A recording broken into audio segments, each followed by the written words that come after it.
vocês as perguntas. A gente poderia fazer assim, dessa forma?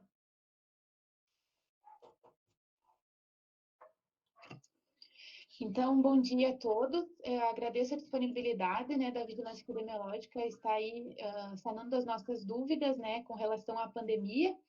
Então, a gente agradece também o pessoal que já entrou, né, atendendo a solicitação dos servidores da secretaria. A gente organizou essa reunião para hoje, né?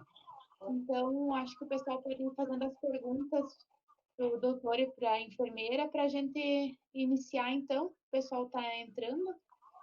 E daí pode ir fazendo de repente pelo chat as perguntas ou é melhor assim, falando?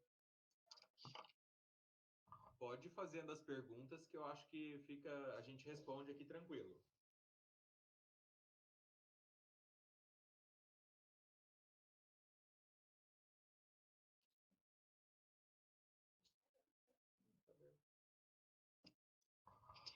Então, pessoal, eu acredito que o que tem surgido bastante para nós ali na assistência é a questão do pessoal que está fazendo visita em algumas pessoas, idosos, enfim, e acaba recebendo a notícia que eles estão positivando, né? E acaba entrando na listagem das pessoas de contato. E o servidor acaba criando uma preocupação, então, com relação a esse contato, a ter estado na casa da pessoa.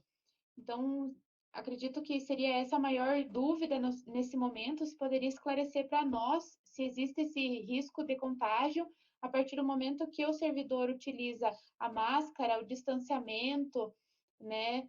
Se tem essa preocupação, se é necessário já, né, também a gente organizar a questão dos testes, enfim, todo o protocolo. Bom, então assim, primeira coisa é explicar um pouquinho como funciona, né, a transmissão do Covid, né, da Covid-19. Como é que se pega, né? Se pega através de contato direto com alguém contaminado, né, ou estando em um ambiente fechado por mais de 15 minutos sem proteção de máscara, né, sem nada disso. Então, isso é considerado um contato direto. Esse tipo de exposição, sem máscara, abraçar, beijar, tocar, né, no paciente, nas fezes, né, no sentido, na mão, né, que não é higienizada, isso é um contato de risco que pode gerar uma contaminação do profissional de saúde. Se são feitos todos os cuidados de maneira adequada, né? Ou seja, o profissional da assistente social vai lá, usa máscara, higieniza a mão ao chegar, né? Ao cumprimentar a pessoa, ao sair, não toca no rosto, né? Nas mucosas. Então, não tem que haver preocupação alguma de contaminação com o Covid, né? Mesmo que seja Covid positivo o paciente, se você se você se organizar e fizer tudo de maneira adequada, tu não se contamina, né? Então, isso tem que estar muito bem claro para todos os profissionais, senão todos os profissionais de saúde, né, que atendem Covid estariam contaminados. E o que a gente percebe é justamente que está havendo uma contaminação nos outros estados, né, em outros locais, justamente porque há uma falha no cuidado, né, há uma falha nesses cuidados de higienização. Então, às vezes até por exaustão, né, de trabalho, como aconteceu em São Paulo e Rio de Janeiro. Então, é nesse sentido que a gente tem que orientar e pensar que ocorre a transmissão. Então, a visita do assistente social, se ela é feita, né, de acordo, usando todos os EPIs de maneira adequada, né? Lógico, o assistente social não vai virar o paciente acamado, não vai tocar nas fezes, não vai trocar fralda. Então, não há necessidade, por exemplo, de usar um capote para ir visitar um paciente acamado, né? Um capote que eu falo é aquela roupa de proteção. Somente o jaleco do assistente social já seria uma proteção da roupa individual, né?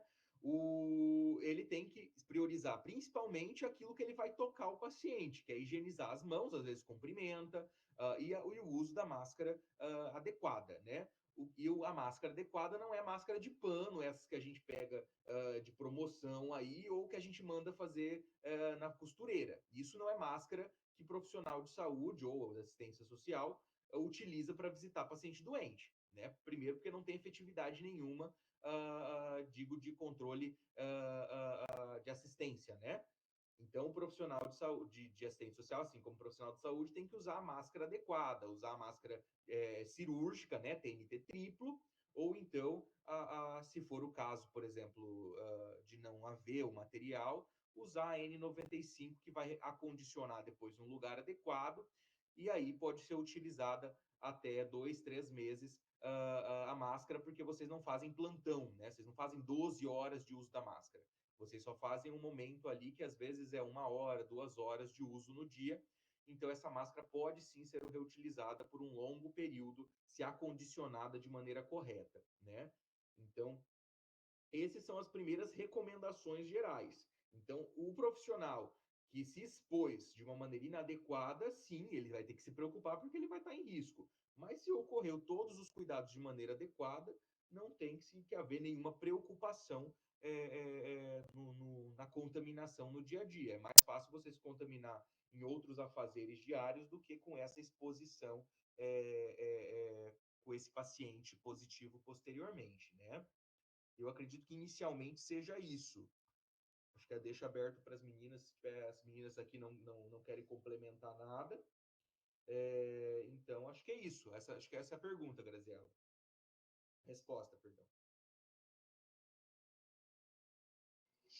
Muito obrigada. Eu acredito que já esclareceu bastante, né, para nós, que é esse o momento que a gente tem recebido, que os profissionais estão se sentindo assim mais inseguros, né, para essa saída, para essa visita, e às vezes receber a notícia que esteve na casa de um usuário e ele acabou positivando, né? Então causa às vezes um pouco de receio, né, nos profissionais nesse sentido. Mas eu acredito que esclareceu bastante, né? E se o pessoal aí tem mais alguma dúvida, podia já ir fazendo também, né? Doutor Bruno, Lília, assistente social, tudo bem? Oi, Lília. Bruno, o seguinte, nós tínhamos um trabalho nos CRAS, onde a gente fazia grupos de usuários, né? E na universidade que eu trabalho, a gente vai retornar em agosto, tem uma previsão de retorno parcial das atividades em sala de aula, com os devidos cuidados de distanciamento e tudo mais, né? Todos os cuidados previstos pelas equipes de saúde. A minha pergunta é a seguinte: o que o senhor aconselha em relação a um possível retorno desses trabalhos de grupo, se nós tivermos os devidos distanciamentos e tudo mais? É recomendável isso? Principalmente Assim, grupos de Lília. alunos? Assim, Lília, a gente está vendo que Santa Catarina está tendo uma ascensão de casos cada vez maior, né? Então, assim, a gente tem um aumento do número de casos, é o estado com pior distanciamento social do Brasil, né? Então, a gente está tendo um aumento de casos constante. O ideal seria que não houvesse o retorno, pelo menos dessas atividades em grupo, porque a gente sabe assim que dentro do grupo, apesar de ter você vai tomar todas as precauções, né? Então assim você vai ter o distanciamento, você vai ter o uso da máscara, você vai ter a orientação adequada dos colegas, dos pacientes, né? E dos profissionais que estão em assistência. O problema é como eu e Célia agora viemos de manhã de uma unidade em que é perfeito, assim, eles se organizaram de uma maneira muito adequada, só que o problema é o fora da unidade, né? Então, fora da unidade, da porta para fora, as pessoas não têm esses cuidados do grupo. Então, às vezes, elas se contaminam pela aglomeração antes de começar a atividade do grupo, né? Então,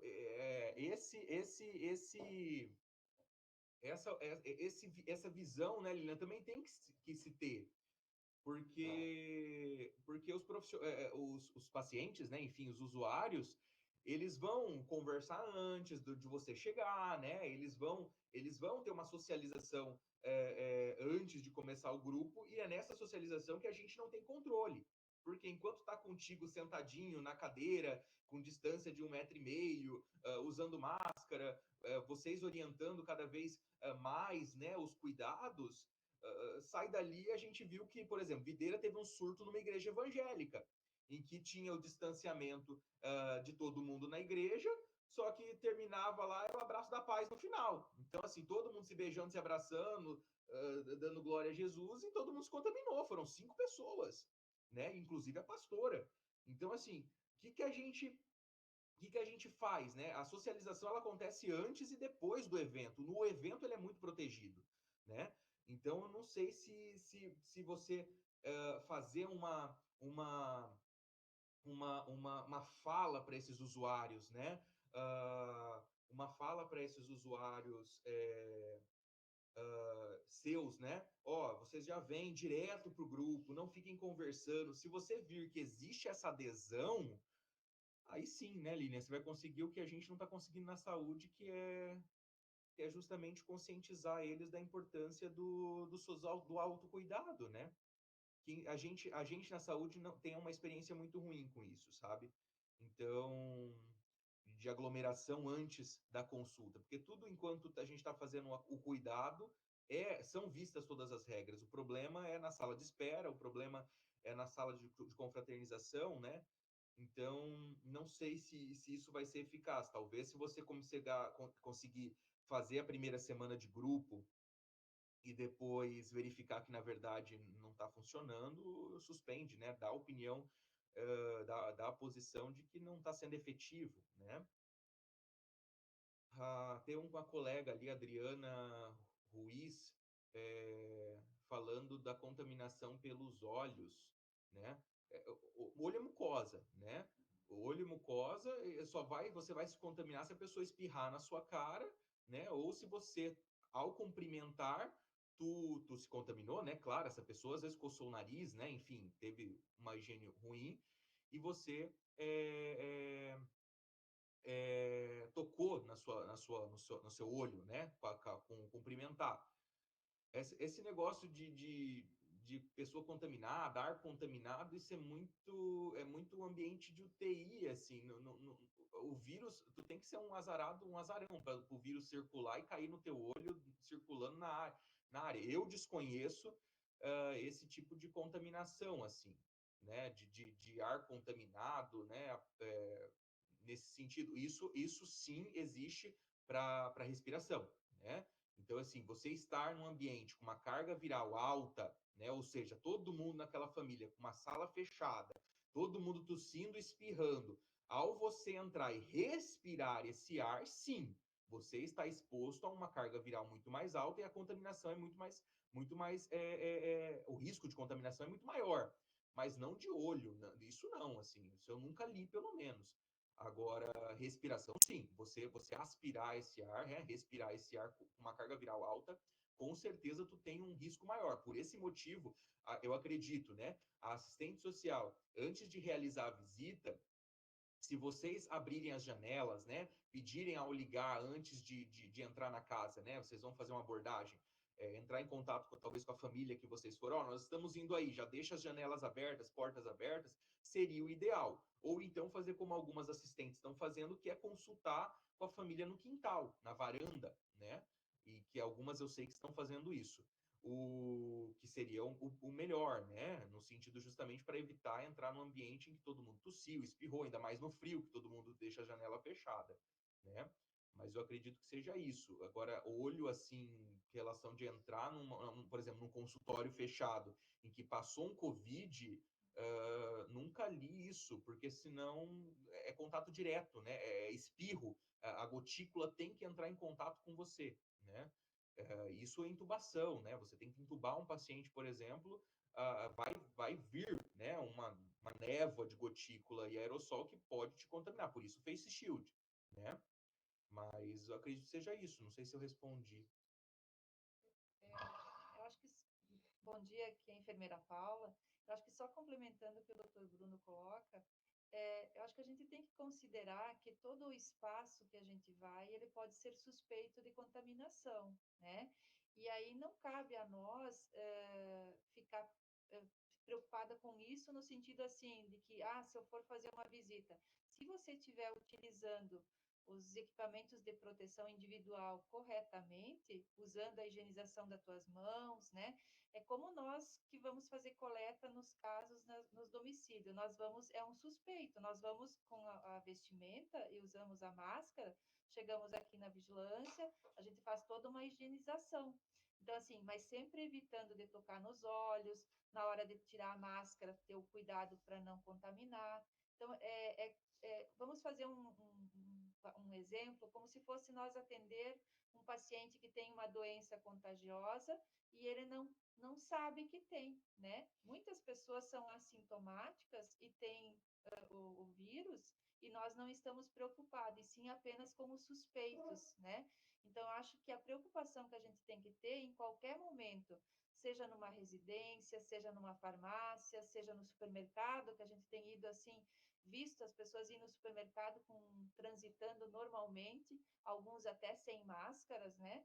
E a gente vai tocar nos objetos. Então, esse é um risco que aumenta muito mais a chance de você se contaminar do que numa visita que tu não vai ficar 15 minutos, né? E como o doutor Bruno colocou, tu vai pedir para deixar arejado o ambiente ou atender, né? Não adentrar a casa da pessoa, enfim.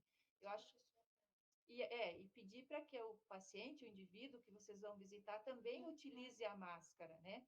E nesse momento, acho que é bem importante, assim, até a questão da Lilian ali, que falou dos grupos, né? Não sei se a universidade hoje ela volta com as atividades práticas e com um número reduzido de pessoas, de alunos, né, Lilian? E aí vê realmente a necessidade e a importância de voltar com o grupo nesse momento, né? Eu sei que na enfermagem, na medicina, as coisas estão tentando se adiar, né? Então, assim, até pela ascensão de casos que nós estamos tendo no estado. Então, acho que ainda são coisas que a gente tem que. É muito dinâmico, né? As informações são dinâmicas. Hoje a gente fala uma coisa, amanhã pode ser que muda totalmente, né?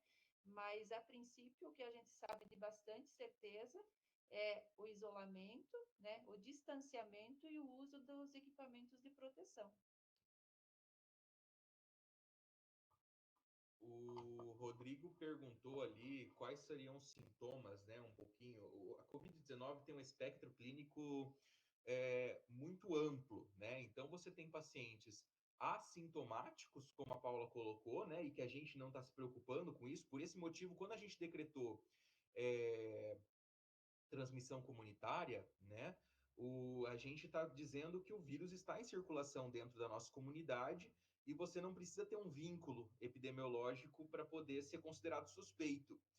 Então, quando isso acontece, se você é uma síndrome gripal, né, suspeita, você tem que se proteger de qualquer maneira, né? Então, para ir no mercado, você tem que usar máscara. Enquanto não se tinha transmissão comunitária, a gente podia até questionar essas condutas, né? De usar máscara no mercado, de usar máscara em assintomáticos, né? Mas a partir do momento em que você tem uma transmissão comunitária, a gente sabe que aí a transmissão pode acontecer, inclusive, entre assintomáticos, né? Então, o que você vai conseguir ver dos sintomas são quadros desde frustros, né? Então, desde um quadro gripal leve, né? Um resfriado leve, até uma síndrome respiratória aguda grave, né? Então, você pode ter... O sintoma que o Ministério da Saúde marca como norteador, Rodrigo, é a febre mais um sintoma respiratório, né? A febre no sentido de ou calafrios, né? Ou febre, pelo menos um episódio de febre aferido. A gente tem casos em que a febre estão durando 21 dias, né? Como tem algumas pacientes que estão tendo febre durante 21, né? Ou mais dias, e que só melhora com antitérmico. E tem paciente que teve um pico febril durante a tarde. Então, e acabou, e nunca mais teve. Então, mas a febre é um norteador, né? Pelo menos um episódio ali medido a gente tem que ter. E mais um sintoma respiratório, né? Sintoma respiratório como tosse, como dor de garganta, que é menos provável, mas pode acontecer, né? Se fala muito hoje, parece que virou uma coisa meio patognomônica, né? A presença disso é Covid, né? Que é a perda de paladar ou perda do olfato, né? Isso acontece em qualquer infecção viral, tá? Quem já pegou gripe no passado, né, ou um resfriado, reclamou, por exemplo, e reclama nos anos anteriores de que a comida está sem gosto, né? Meu nariz está tão entupido que eu não sinto cheiro mais de perfume. Então, isso já acontecia, né? Parece que a gente esqueceu que as doenças já tinham esses sintomas e esses sinais muito antes. Então, você pensa num quadro gripal. Pensa em um quadro gripal e se você tiver gripado com uma síndrome gripal, que é a febre mais um sintoma, aí você realmente é um caso suspeito, né? Isso acontece. A Graziella colocou ali da questão dos moradores de rua, né? Então, o que acontece com a questão das casas de passagem de moradores de rua? Acho que o Célio pode falar um pouquinho disso no sentido daquela casa de passagem que estavam pensando em montar como um centro de como uma casa de acolhimento de sintomáticos, né? Justamente para que houvesse uma coorte melhor, né?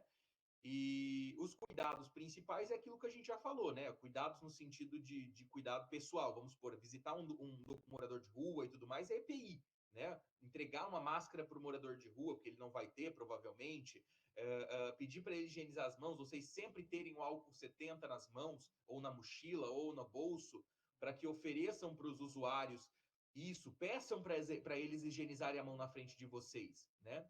Ensinem eles a higienizarem as mãos na frente de vocês. Não confiem que eles lavaram a mão de tocar em você, né? Então, leve o álcool 70 nas visitas, espreme na mão do cara e faz ele higienizar. Vocês vão estar mais protegidos. E em relação às casas de passagem, acho que o Célio fala um pouco agora e a gente complementa depois. Com relação à casa de passagem, eu acho que vocês mesmo da assistência social levaram uma proposta para o secretário, doutor Ademar, né? É isso, Graziela? Para que a Secretaria de Saúde assumisse a casa ali no... Se não me engano, é isso, né? A gente fez algumas conversas até com a vigilância epidemiológica e sanitária, se eu não me engano, com relação a isso, mas nada que a gente tenha concretizado ainda, né, que tivesse, né, documentado. Porque a gente também precisa organizar a nossa ampliação, por isso que também eu questionei ali, né? Porque a gente também tem um recurso que está utilizando e conseguiu encontrar uma casa agora para nossa ampliação de vagas para manter o distanciamento, né? Algumas orientações que na nossa casa hoje a gente não consegue, né? Sim. Então, a gente teria tido essa ideia, assim, vamos dizer, offline, de oferecer a casa onde hoje é a casa de passagem, para que fosse feito esse centro de atendimento à pessoa positivada ou assintomática, enfim, que apresentasse já, assim, característica de paciente, né? Não só o nosso público de casa de passagem, vamos dizer, saudável, né? Sim. Mas não fechamos nada ainda concretamente. Na minha opinião, eu acho que seria bem válido, só que como foi bem colocado por vocês, a Secretaria de Saúde assumiria a casa como um todo, inclusive o pessoal que lá trabalha, né? Então, já envolve uma questão de decisão do secretário de saúde. Nós tivemos uma pessoa, um senhor, que ele era usuário da casa, e na ocasião eu consegui fazer intervenção com a irmã dele, então a família dele ficou um período que ele passou ali, que ele era suspeito para o Covid. No final dos dias do isolamento, a gente fez teste rápido para ele e acabou que deu negativo. Então, foi uma opção que a gente encontrou de resgatar a família e tentar fazer, pelo menos naquele período ali de isolamento, ele ficar isolado. Mas eu acho que a casa, sim, seria uma boa opção para a Secretaria de Saúde, porque, com certeza, novos casos podem surgir e a gente não tem hoje um espaço preparado para estar recebendo essas pessoas, né? E, na época, até perguntaram se não haveria condições de internar aquele rapaz, mas não justificavam a internação, né? Então, isso é uma lacuna que a gente tem e que a casa é importante para nós, sim. Aí, manter a casa ou não, assumir a casa ou não, já é uma decisão do secretário de saúde. Assim, né, Célio, porque para nós, enquanto assistência, quando ele passa a estar doente, né, já foge das nossas atribuições. Sim. Porque daí também vai ter que ter cuidados com medicação, e isso os nossos servidores, eles não estão habilitados, né, a estar manipulando medicação ou outros cuidados, né? Então, por isso que a gente teve essa ideia de oferecer essa casa por um tempo, né? Pelo mesmo tempo que a gente vai estar passando ela para um outro local maior, que a saúde pudesse ter esse espaço e oferecer esse serviço, que para nós, como eu falei, já extrapola, né, das competências da assistência social, mas é um público que precisa ser atendido, né, que a gente também precisa pensar um pouco nele. Por isso que eu questionei a questão dos cuidados com o morador, vamos dizer, como eu falei, saudável mesmo, não positivado, né? Porque a gente sabe, ele é morador de rua, seria nosso público, mas a partir do momento que ele passa a ser paciente, aí a gente já não consegue mais, né? Nossos servidores, eles não têm capacitação e nem está nas atribuições deles manipular medicamento para o usuário, né? Então, por isso que a gente teve essa ideia, e não sei, seria mesmo que a conversa ser com o secretário, né? Sim. Posso fazer uma Sim. Posso fazer uma pergunta também? Uma colocação, na verdade, e uma pergunta. Eu sou Luciana, assistente social na Secretaria de Assistência, e uma preocupação, Célio, é a seguinte também. Quando o usuário da assistência e da saúde, ele é morador de rua, mas ele se recusa a ir para a casa de passagem, como é o caso de essa pessoa que você comentou, ele tem um histórico muito breve na casa de passagem, ele não aceita acolhimento, né? Então, a casa de passagem, sendo um serviço de assistência social, não tem condições de manter uma pessoa lá coercitivamente, né? Então, ele tem a liberdade dele de sair, isso faz parte da liberdade dele. E quando se trata de uma pessoa contaminada, que precisa, então, precisa ficar em isolamento de forma obrigatória. No entanto, ele, além de tudo, é uma pessoa dependente química, alcoolista, e também tem esse agravante, muitas vezes, de estar em abstinência, né? Então, está isolado, está em abstinência. Então, realmente, a casa de passagem ela não é um local adequado para essa pessoa, porque, como a Graziela já colocou, nós não temos nenhum mecanismo relacionado à saúde para dar conta de atendê-lo nas suas demandas, né?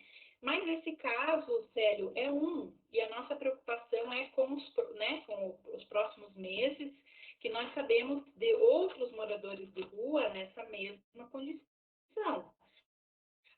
Alcoolistas, muitas vezes, na maioria das vezes, se recusam a fazer tratamento. Nós já tivemos um caso de que foi levado até a clínica para ser internado e lá na hora não aceitou e voltou para a rua, né?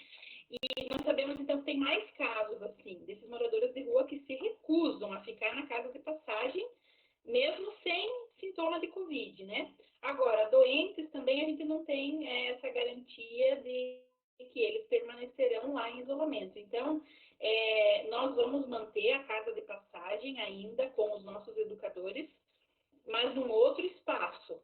Porém, a lacuna que está aberta é realmente para esses casos, então, Célio, desses que se recusam a hoje mesmo ficarem ou na casa de passagem ou na casa dos seus familiares, né? É a opção deles, muitas vezes. Claro, a gente não vai aqui discutir o mérito dessa questão e nem mesmo as implicâncias todas do porquê estão na rua, mas assim, numa questão mais rápida, eles se recusam hoje a ficarem fechados, né? E aí, como fazer esse tratamento? Nós não temos, então, essa condição de obrigá-los e também não sei se a saúde tem, mas no caso, o tratamento de saúde é específico da saúde. E uma pergunta, como nós devemos tratar os funcionários que apresentem sintomas gripais no dia a dia? Porque, por exemplo, assim, o doutor explicou que a febre, então, é um sintoma associada a mais um sintoma, né? Que seria a tosse, dor de garganta, enfim. E aí, sim, se encaminharia para o atendimento em saúde essa pessoa com 2 sintomas. Mas no dia a dia do nosso trabalho, aquele funcionário, aquele servidor que apareceu para trabalhar gripado. Esses, assim, Luciana, tu tem que... né? Primeira coisa. Teve um episódio, mesmo que ele teve um episódio de febre. Então, vamos dizer assim, se tu, por exemplo, né, Luciana, hoje, domingo à noite, já vê que tá gripada mesmo, né? Ou seja, começou com tosse, fez um pico febril que tu mediu, né? Tu já avisar, seria interessante haver talvez um grupo de vocês, não sei, grupos de trabalho, né? Como a gente aqui na vigilância. Eu, por exemplo, tive uma síndrome gripal em que eu comecei com febre e avisei a Nara, que trabalha comigo, para justamente não vir trabalhar e aí eu vim consultar de manhã, né? Aí chamei um colega médico que me consultou e aí eu já fui atestado e não pude trabalhar. Então, o ideal é sempre fazer, não circular esse profissional no ambiente de trabalho, né? Vocês conversarem virtualmente e aí avisarem que estão indo para uma consulta médica, não sei, né? Procurando um atendimento médico imediato. Então, não, por exemplo, tu, Luciana, não vai lá para o meio de todos os seus colegas, né? Não vai circular doente e vai falar, gente, eu tô gripada, acho que eu vou no médico hoje. Não, evita isso. Já avise que você vai ao médico e não circule doente, né? E se ele fechar a síndrome gripal, tu vai ser afastada. Então, e tu vai ser afastada e como que vai ser procedido, então, assim, né? Então, já responde a pergunta do Taylor, né? De que é justamente como que a secretaria está testando os casos suspeitos. Todo mundo que for isolado vai ser testado. Não tem PCR para testar no terceiro, né, ao quinto dia, que é o padrão ouro, sensibilidade baixa, não se tem, tá? Então, não é feito PCR de ninguém de síndrome gripal pelo SUS, tá? Particular são outros 500. Então, você vai ser isolada, por exemplo, Luciana, você vai ficar em isolamento 14 dias. No 14º dia, se tu estiver bem, né? Porque a atenção básica da sua área vai ligar para você. Você vai, no 14º dia, ser encaminhada pro laboratório. Você vai para o laboratório da cidade, vai coletar seu exame de sangue, que é a sorologia, que é o teste rápido sorológico.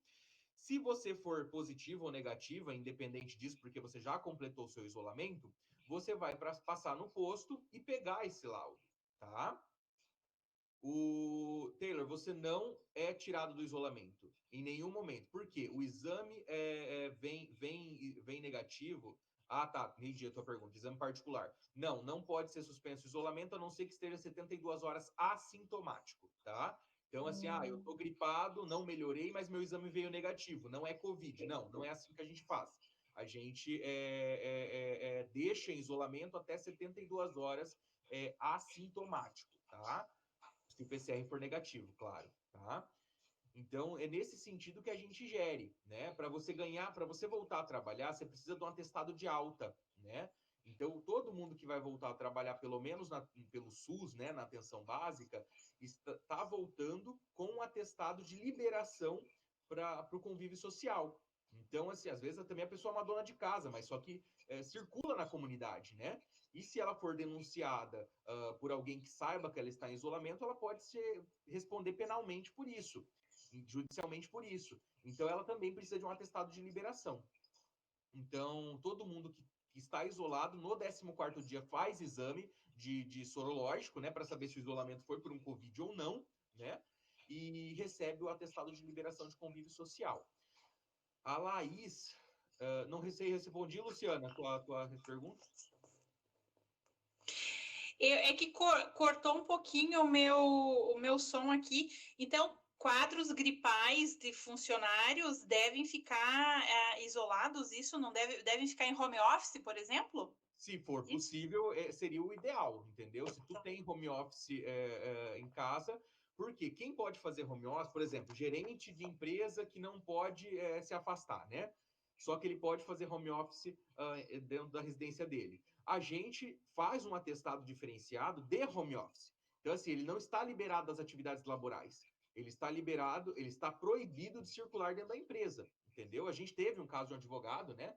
Que ele não podia se afastar da empresa, né? Ele não ia parar de trabalhar. Só que no atestado médico estava escrito que eles não estavam liberados das atividades médicas, das atividades laborais, mas ele tinha que fazer isso à distância. Então, se há possibilidade, aí é com a coordenação de vocês, né, da assistência social, Se fala, não, essa profissional tem realmente possibilidade de fazer isso à distância, o atestado ele não vai abonar os dias de trabalho. Essa pessoa tem que trabalhar, só que ela vai trabalhar à distância. Aí se vê a medida, na verdade, há uma liberação do ponto, né? Então a gente consegue abonar os pontos, mas ela trabalha, ela tem que ter a produtividade dela à distância, né? Então, aí como vai ser feita depende da organização aí. Mas gripado não trabalha. Respondido, obrigada. A Laís Suelen, ela colocou: bom dia, gostaria de saber em relação à gripe. No início do isolamento social, a orientação era para que os gripados ficassem 14 dias em isolamento. Esse período ainda é recomendado? Tive uma gripe algumas semanas atrás e fiquei 2 dias de atestado. Depende, o que você chama de gripe, tá, Laís? Então, assim, se você teve febre medida, né, e não só sentida, mais sintomas respiratórios, você era uma síndrome gripal. Não deveria ter ficado só 2 dias. É claro que depende muito do médico que te avaliou, né? Se fala que teve gripe, mas tomou antibiótico, não é gripe, porque gripe não mata com antibiótico, né? A gente sabe disso. Então, você teve outro diagnóstico. O tempo de isolamento são 14 dias ainda assim, tá? O que mudou, Laís, isso é importante dizer para todo mundo que está acompanhando, é justamente o tempo de isolamento do assintomático. Isso mudou, tá? Então, assim, Bruno, eu tive um contato com a minha mãe que é Covid, tá? E a minha mãe é Covid mesmo, tal, e eu fui na casa dela. E eu não tenho nada, absolutamente nada, mas eu resolvi pagar um PCR lá no laboratório particular e veio positivo, mas eu não tenho absolutamente nenhum sintoma. O que eu faço? Né? A OMS, ela pede para o isolamento para esse tipo de pessoa de 10 dias a partir da coleta do exame. Então, se você coletou dia 1º, você vai ficar 10 dias a partir do dia 1º em isolamento, mesmo assintomático, tá? Então, é nesse sentido. Você tem que ficar em isolamento por 10 dias se for assintomática. Sintomáticos são 10 dias mais 72 horas, tá? Então, que aí a gente arredondou para 14. Mas a recomendação, se você for ler mesmo o documento da OMS, é 10 dias mais 72 horas assintomática, né? Então, aí nisso entram as variações, né? Vamos supor, se você está gripada e está com febre há 21 dias, como eu tive uma paciente que ficou 21 dias com febre todos os dias, essa paciente ficou 21 dias, aí melhorou, ela se sentiu super melhor depois que terminou a febre dela e praticamente assintomática. No 21º, no 22º, 3º e 4º, ela completou 72 horas sem sintomas. Ela voltou com 25 dias para o trabalho, tá? Então, isso é variação. Claro, se tu tá bem dentro desses 14 dias, né, estando 72 horas assintomática, você voltaria sim ao trabalho, tá? Mas depende muito do diagnóstico. A gente está vendo muitas pessoas também, isso é importante a gente problematizar, sendo isoladas sem fechar síndrome gripal. E outras que são isoladas fechando, por exemplo, a amidalite bacteriana, né? Que não é Covid, a gente sabe muito bem disso. Então, aí tá tomando, sei lá, clavulinha, amoxicilina para uma amidalite, né? E tá isolada 14 dias. Ou seja, não há necessidade disso, sabe? Então, isso a gente também tem que problematizar, né? Então, a orientação basicamente é essa, Laís. Mais alguma pergunta? Lília, não sei se eu respondi tua pergunta anterior. Respondeu sim, doutor Bruno. Bem respondido, inclusive, porque realmente o número de casos subiu, especialmente em Caçador. A gente tem observado aí os dados que a secretaria apresenta diariamente, né? E realmente não é um trabalho que para nós na assistência social ele seria indispensável, né? Porque é ali que a gente trabalha várias questões relacionadas às vulnerabilidades sociais. Mas nesse momento temos que ter né, prudência e entender que a saúde e a vida está em primeiro lugar, né? E buscar outras formas de fazer essas intervenções. Mas está muito bem respondido. Agradecida, doutora Paula, Célio, muito bom. Obrigado, Lili. Mais alguém? Graziele, Eu acho que, não sei se a Oi. técnica de segurança do trabalho, ela esteve no setor de vocês, dando as orientações e fornecendo o material, os equipamentos de proteção.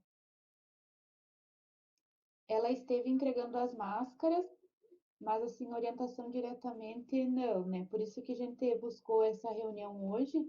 Eu Uhum, agradeço a disponibilidade de vocês, os esclarecimentos, eu acho que foi bem importante, uhum. porque nesse momento, às vezes, a gente sente mesmo que as pessoas entram em pânico, né? E a gente precisa buscar as informações para nos tranquilizar e seguir o nosso trabalho, porque, como a Lilian falou, né, a gente trabalha com as vulnerabilidades e elas não se cessam, e às vezes a gente acaba sendo bem egocentrista, né, no nosso trabalho e resolvendo a nossa vida, vamos dizer, pessoal. E a gente precisa buscar um equilíbrio nisso e achei muito importante a reunião hoje de manhã. Estou bem mais tranquila e acredito que os servidores também, né, que a gente tem seguido, buscado, não, claro que a gente tem alguns pontos a melhorar, que a gente vai estar organizando agora ao longo dessa semana e desse mês, que muita coisa esbarra também no recurso, né? E então a gente tem buscado sempre aprimorar e conversar, e a informação ela é um bom meio para isso, né? Então, eu não sei se mais alguém tem alguma dúvida, acho que a Adriana e a Luciana. É que a Luciana escreveu ali, né, que as máscaras foram de pano pela técnica do trabalho, né? E a gente recebeu aquela máscara, aquela proteção de plástico do IFSC, né?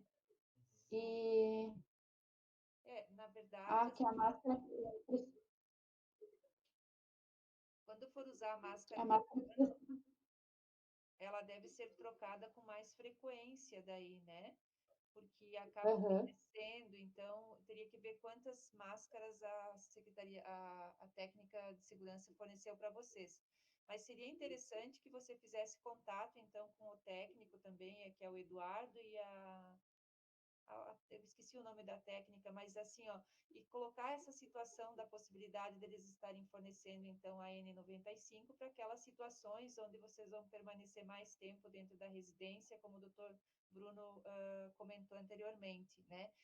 E é importante aham, também, sim, assim, não sei se no setor que vocês trabalham, se o pessoal da limpeza é terceirizado ou não, né? Mas aumentar, então, assim,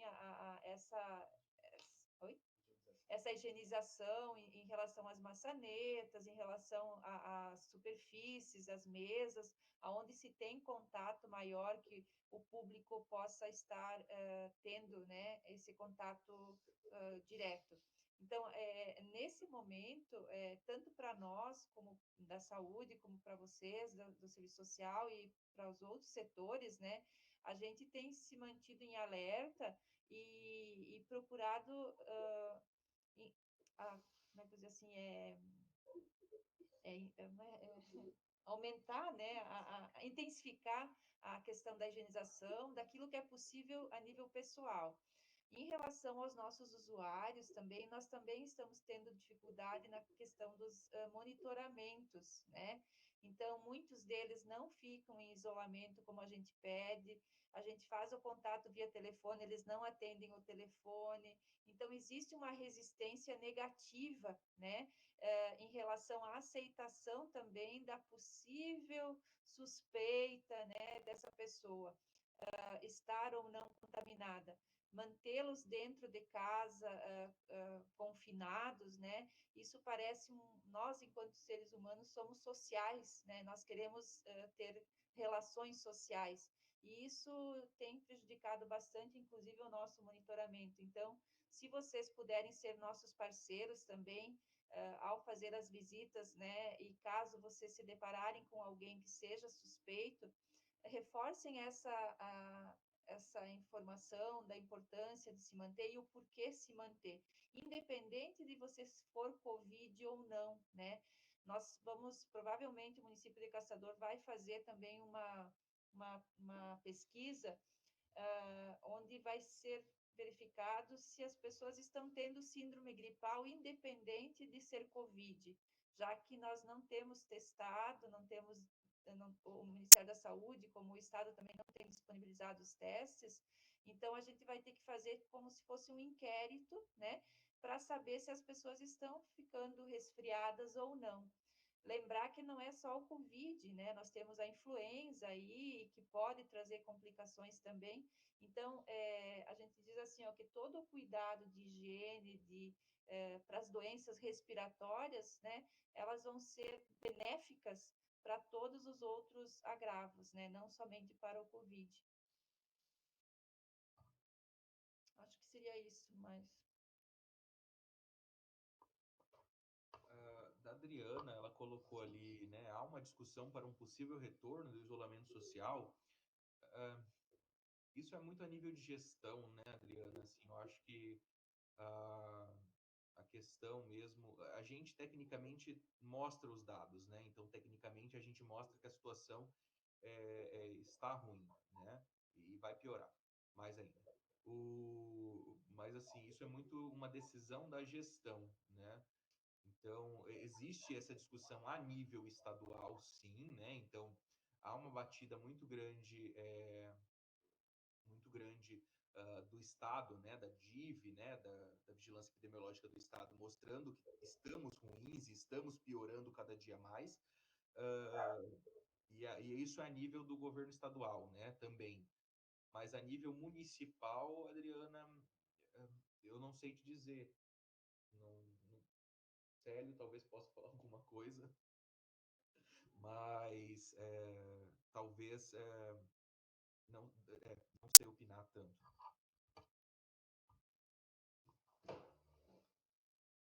Eu acho que, como o Bruno falou, são situações que envolvem daí uma esfera maior, né? Como o Bruno bem colocou, a gente, enquanto vigilância epidemiológica, a gente tenta dar algumas orientações para a gestão, e aí fica mais na questão deles decidir isso ou não, né? Se faz essa, né? Mas não, também nesse momento não sei dizer para vocês se é algo previsto para os próximos dias, né?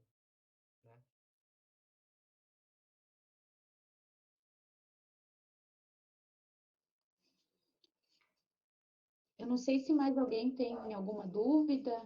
Eu acredito que foi bem esclarecedor, né? Essa hora que a gente teve junto,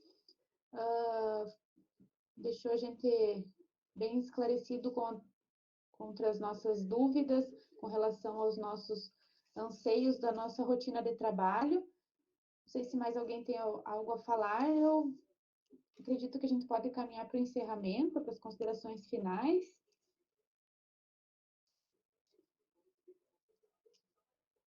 Então, eu agradeço, né, a equipe da Vigilância, o Célio, a Paula, o Dr. Bruno, né, pelos esclarecimentos na manhã de hoje, pela disponibilização do tempo, que a gente imagina que, se para nós está corrido, né, a saúde está bem mais. Então, a gente trabalhando com essa equipe reduzida, com servidores afastados, né, enfim, então a gente agradece também o pessoal da Secretaria de Assistência que tirou esse tempo para tomar conhecimento, né, que o pior é a gente não querer nem conhecer e ir atrás das informações para melhorar a nossa rotina de trabalho, nosso dia a dia. Então, eu agradeço a todos, principalmente a Vigilância Epidemiológica, então, por nos trazer o conhecimento nessa manhã de hoje. Graziela, a gente também quer agradecer, porque, como a Paula colocou antes ali, eu acho que esse intuito das outras unidades da prefeitura como um todo, estar se inteirando, estar buscando sanar suas dúvidas, isso demonstra assim que mais pessoas estão envolvidas, né? Mais pessoas estão com esse desejo que a coisa aconteça, que a gente consiga conter a doença ao máximo, né? Eu vou me comprometer de estar levando ao secretário de saúde, intensificando essa vontade de a gente estar assumindo a casa ali de passagem, porque realmente, se hoje, nesse caso que nós tivemos ali nas semanas atrás, daquele cidadão, foi uma sorte eu conseguir com a irmã dele, convencer a irmã dele para estar recebendo ele, mas sim, no dia de hoje, se uma pessoa, eles já têm, esses usuários, eles já têm um entendimento muito ruim da doença e eles têm uma adesão muito baixa ao tratamento, Então, sim, é um problema aí que muito próximo a gente pode estar se complicando, né? E a casa de passagem seria uma solução para esse trabalho. Eu vou estar levando para o secretário de saúde que a importância, mais uma vez, dessa casa, né? É verdade, Célia, é bem importante esse espaço, né, de isolamento. A gente está à disposição, né? Qualquer dúvida também pode nos procurar. A gente Sim. pode estar esclarecendo qual é a nossa ideia com relação a isso, o que, que a saúde também pode estar contribuindo e colaborando, né, para a gente atender. Adriana, só respondendo então a pergunta da Adriana, que cuidados devem se ter com a questão da grupos de risco dentro de casa, né? Então, assim, vocês que trabalham com o público, vocês estão expostos da mesma maneira como qualquer outro profissional, né? Que está trabalhando e que não parou, né, as suas atividades. É ideal que vocês, tendo idosos, pessoas de outros grupos, obesos, né, hipertensos, diabéticos, dentro de casa, vocês façam um distanciamento social desses familiares de vocês, né? Então, se puder não dormir no mesmo quarto, né? Se tiver um esposo, sei lá, que seja com um grupo de risco, né?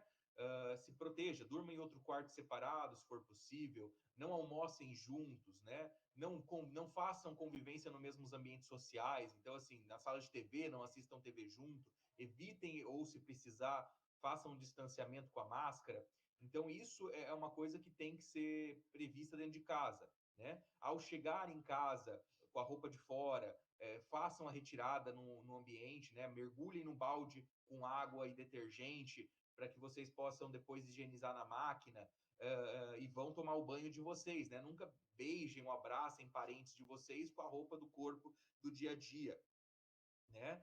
Muitas mães e pais também, inclusive profissionais de saúde que estão trabalhando no Covid, eles não deixaram de conviver às vezes com seus familiares, dali, esposa e filhos, né? Mas sempre depois de uma higienização, né? E neném, a gente sempre pede para que, se for neném, mães que amamentem de máscara, né? Se estão gripadas, né? Mas se for um neném, cuidado normal. A gente teve uma farmacêutica que positivou para Covid e ela tinha um neném de 7 meses, né? O neném já tinha ficado doente, ela nem sabia, né? Então, já tinha pegado Covid, tinha ficado resfriadinho, e ela nem tinha se percebido que foi, na verdade, ele que passou para ela e pegou provavelmente de alguma cuidadora. Então, assim, isso existe, né? Os nenéns também, eles vão ter um quadro muito frustro e muito leve, né? Que todas as mães sabem aí, ele vai ter ele vai ficar catarrentinho, né? E tudo mais, e depois vai melhorar, né? Mas é justamente isso, né? O cuidado do distanciamento e higienização das mãos, da mesma maneira como a mãe, ao amamentar, lava as mãos, né? Higieniza a mama para o neném, né? Mamar. Da mesma maneira vocês vão ter com os nenéns. Vocês vão abraçar o bebê assim que chegar em casa, né? Com a roupa do corpo. Toma banho, higienize-se e vá cuidar do neném, né? Se vocês estão bem, claro. Se vocês estão gripadas, a gente pede um distanciamento, né? Isso aí é bom senso de cada um. Mas se vocês estão assintomáticas e voltando do trabalho, façam a higienização do corpo primeiro, que aí vocês vão estar voltando brincando com os filhos de vocês bem, né? E saudáveis. Mas, assim, gripados a gente pede para evitar, né? Se estiverem doentes, né? Mas às vezes eles são os primeiros que pegam alguma coisa e ficam bem, né? Acho que é isso. A Paula vai ter as considerações finais também, mas da minha parte acredito que seja isso. Só reforçando assim, ó, a gente percebe uma preocupação muito grande dos profissionais, sejam da área da saúde, da educação, né, do serviço social, enfim, qualquer profissional. E aí existe uma preocupação bem exacerbada em relação ao trabalho. E o que a gente tem observado é que muitas vezes nos finais de semana as pessoas têm mantido encontros familiares, encontro com amigos nas casas, né? Então a gente também pede que, se vocês puderem ser nossos parceiros, no sentido assim de passar essas orientações, que isolamento é isolamento mesmo, né? Vamos ter que ter mais um pouquinho de paciência, não fazer essas festas familiares, almoço de domingo, jantares, mesmo que seja 5 pessoas, 6 pessoas, porque cada um, principalmente os jovens, eles não têm respeitado isso, e cada um vem de uma família e depois o contato aí ele permanece e aí as pessoas retornam para suas casas.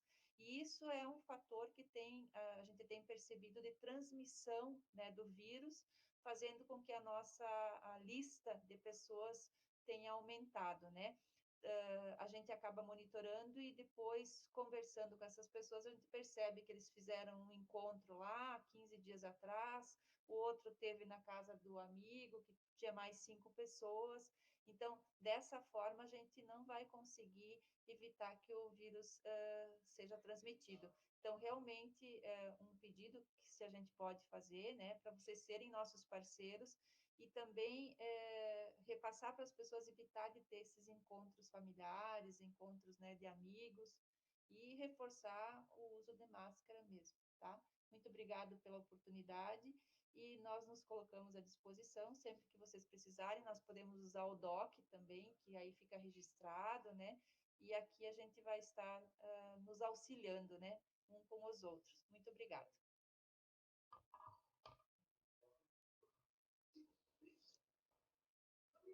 Obrigado, então, pessoal. Eu acredito, né, que a gente pode estar encerrando a nossa reunião. Kaylin, você, né, pode fazer considerações finais, seu agradecimento final, e daí encerramos a nossa reunião de hoje. Olá, pessoal. Obrigada, então, à Vigilância Epidemiológica, obrigada ao Dr. Bruno, à enfermeira Paula, por ter propiciado, né, proporcionado hoje esse encontro aqui, né, e muita gratidão mesmo a todos que estão participando aqui nesse momento. A gente está gravando, né, essa live, essa reunião, para estar disponibilizando aí para os demais servidores, ok? Muito obrigada. Obrigada, nós. Obrigada, pessoal. Boa tarde de trabalho para todos. Igualmente.